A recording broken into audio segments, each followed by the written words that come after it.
right, it's time for the episode review of episode 3 of Dino Fury, aka Lost Signal. So, first things first, we get a nice little flashback of the Red Ranger at his planet, which is like years away, called Rafcon.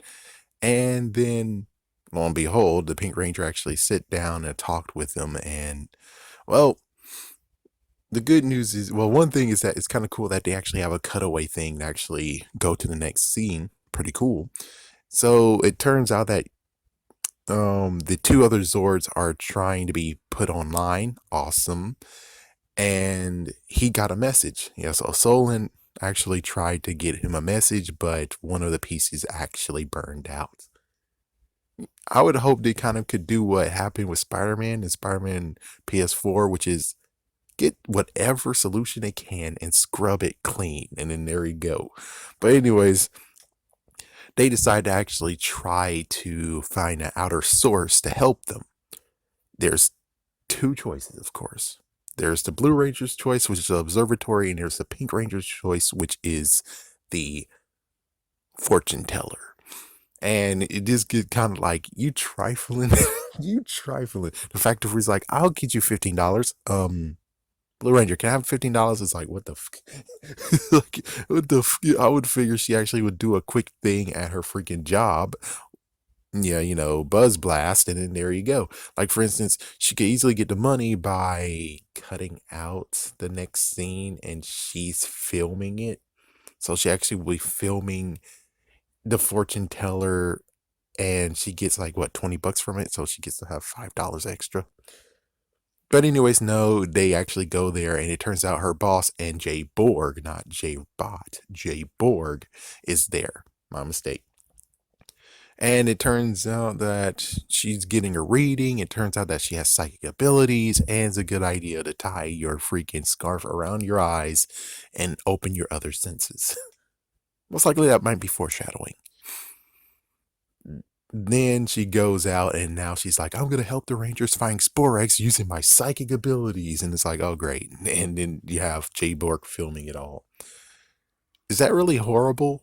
No. They have gotten better toning down the comic relief, which I didn't actually see that coming, where it's like, oh, they're comic relief. Wow. You got me good. It's like, oh, great. So, okay. I mean, it's not bad. It's not horrible. It's not a freaking, it's okay. So let's continue on. You have the fortune teller, Madam Indigo, which I'm kind of think this might be foreshadowing to some Zord coming soon. Just saying, I think it might be. Anyways, she actually tries and she actually looks at the gem that was his home, something from his home world.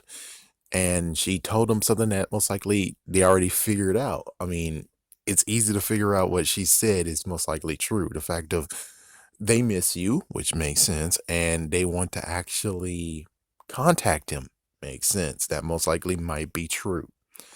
So with all that said, the Blue Ranger actually has a nice little scheme to show that, guess what? She's a fake. Besides actually make him look like a couple with the Pink Ranger, which you can see that the Pink Ranger's not having it. And he was able to actually pull a wool over the freaking fortune teller's eyes and screw, yeah, screw her over. Or it's like, guess what?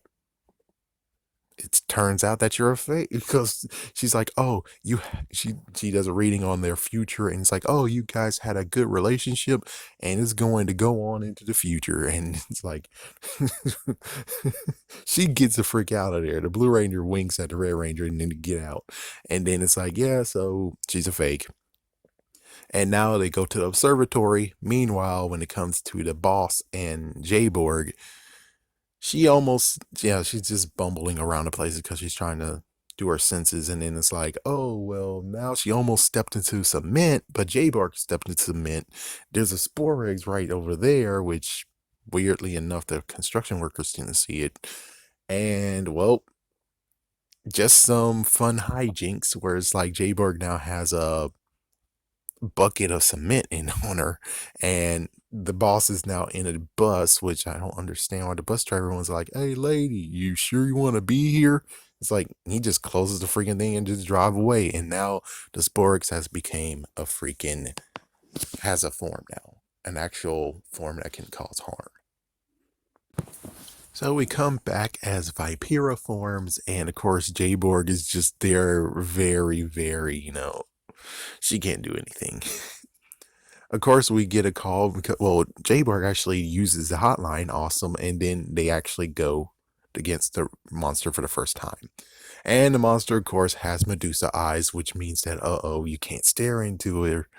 And she did freeze. The Red Ranger slashed him.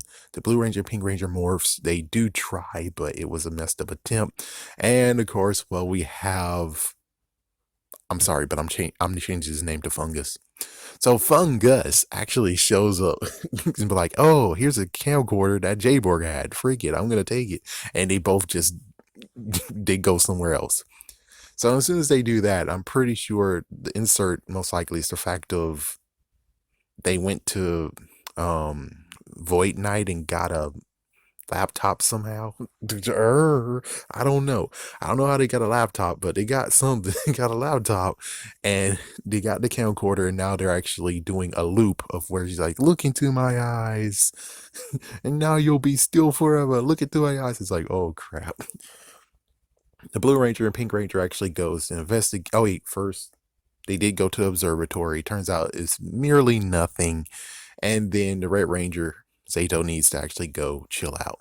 Meanwhile, Ollie and Amelia, the Pink and Blue Ranger, actually goes to Buzz Blast because there's something. Yeah, there's the feed is down and everything. So they somehow got hacked. So the Sporex and freaking mute Fungus actually figured out how to hack them, how to somehow steal a laptop, and I don't know how all that happened, but hey, it's pretty funny being like, "Hey, man, y'all guys are, how did you let this happen?" But anyways, whatever. So the broadcast happening. The Blue and Pink Ranger are now still. They're frozen and they can't move. Zato's the only one who actually is around, and well, and the command center. Sadly, Solon actually had the broadcast on. The Red Ranger got frozen. She turns it off. He's free. Turns out the necklace he had actually is the same component as the thing, which foreshadowing, and that was cool. So they'll be able to most likely decipher the message. And well, first they actually have to deal with Vipera. Yeah. So what's going on now is he takes the Sonic. Anyways, he takes a booster key, goes over there, uses the Sonic way to actually not look at her because he's blindfolded, and he was able to slash the laptop. It's like, "Hey, do you know how hard it is for a monster to get a laptop, man?" Fun Gus just said, I'm out, skis." Just go away. And then the Rangers show up, both of them morphed except for, of course, Zato, and he's like, "Where did the monster go?" Because the monster's like, "Oh yeah, well, guess what? I'm gonna go down here and freaking show you something." And now the monster has turned big. Oh man, here we go. So she actually became big, and as soon as they did that, the Zord had to be summoned. And it was kind of cool. The Harry actually just transformed without having to do the sequence, which Pink and Blue did the sequence. It was still good. So he gets the Zord. The idea now is to blind her, to block her eyes, right? So he tries to fight, and he has his Dino fist ready, so he's able to just straight up try to. Yeah. Meanwhile, finally the Zords are ready. She sends out the Tricera Sword, Megazord, Tricera Blade, and Anglio Hammer, Megazord. I mean Zord. Sorry, Zord. So first things first, they actually called it. It was kind of weird that, the Blue Ranger didn't ad lib and say attack two. It's like, yeah, apparently the Pink Ranger is able to tell the Blue and the Pink Zord to attack. Whatever. And it's like, yeah, they attacked somewhat, and then they actually ran behind a building, and that building got sliced in half. And it's like, oh damn, the poor people who live in it. The poor people live in that freaking building. That sucks. And then they came up with the idea of what to do. So first things first is they cut a piece of the road off. So now, oh man, I feel sorry for people who have to drive down that road. Well, their freaking apartment buildings is kind of in half. So what you expect? They can't do crap, man. It's like, yeah, they don't have anywhere really to go. And at least the good news is that they have other ways to get there. So whatever. So cut that up. Anglio hammer smashes the pieces. Then she used the hover Dino key. They don't actually say hover booster key. They said hover Dino key. Oops. So yeah, she hovers the debris and then she starts just hurling it at the freaking monster. And the Blue Ranger does something to actually help reassemble the street, and now the street is on her freaking chest, blocking her two eyes. And then, well, the good news is that it's time to combine. So for the first time ever, we get to have the Dino Fury Megazord. And it's kind of cool that they're all in the cockpit. They have a moment. That's nice. That was a nice touch. And then, well, he's like, follow my move, and they do it, and they battle, and eventually he puts it's kind of weird. It's like he put his blade down, and he gets the Mega Fury blade, which I'm like, can we not just allow that to be for if he's actually alone? Because it seems kind of awkward where it's like, oh, I got to put my blade down and get a new blade. It's like, just finish it. Use your own blade. It's like, it would be cool if he was alone and that works out. But since they're together, it's kind of like, I don't understand. Whatever. So they actually finish the job, take him out. Sporex returns back to its basic form, but stronger. Voight Knight was about to get it, but guess what? Nope. He got blocked. So 1-1. The Rangers got one now. So there we go. Voight Knight previously burned one of them, so that's one for him, and now this episode is one for them. So, return to the command center. It turns out that she took a little piece off of his necklace, and now they're able to actually hear a transmission, which it was grainy. Apparently, maybe after millions of years, their dialect changed. Note, when he was there, he left that planet when it was in rubble. There were some survivors, but they had to rebuild, which most likely did. So anyways, this groggled mess, and he decided to actually say, well, for right now, it could be them, could not. I'm going to send a message of my own. So he does a broadcast of his own to actually just tell them his story. And it's like, if anyone's out there who are listening to this, please call back. Please message. And that's how it ends, which is like, cool. So the episode is pretty all great.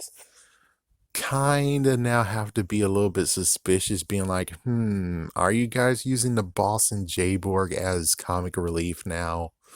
It's like, oh no. It's like they just figured out how to master using a character and do funny moments. They figured that out, and then all of a sudden they might relapse. That's not good. It's like, yeah, because Fungus, he's good. It's funny. Okay, that's a funny character. He is usable. He is actually useful, and yet she's also very funny, or he's also very funny. Now, as for the boss and Jayborg, that's a little bit of a okay. I mean, at least the good news is kind of all right. It seems all right now, but we're gonna have to see how this plays out. Because if the next episode, I'm gonna be like, oh great, really, which the episode before that they didn't do that much. All it was Jayborg doing this freaking fast job, and it's like, I was okay with that. That's okay, because it's supposed to be a freaking cyborg, an android. So it's like, yeah, we're cool with that.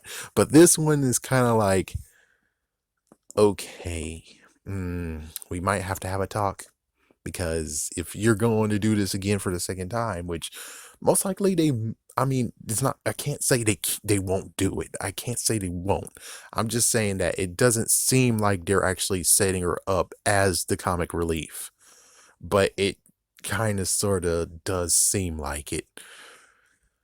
I mean, it's okay if they do it every once in a while. I'm pretty sure that that's fine. That might be fine, but just don't go overboard because, well, yeah, I'm just saying don't go overboard. Please don't. You're doing so good so far. It wasn't bad, but it does cause a little bit of anxiety and warning signs of being like, uh-oh, just uh-oh. Anyways, stay tuned for Wednesday when I do the usual inquiry about this episode.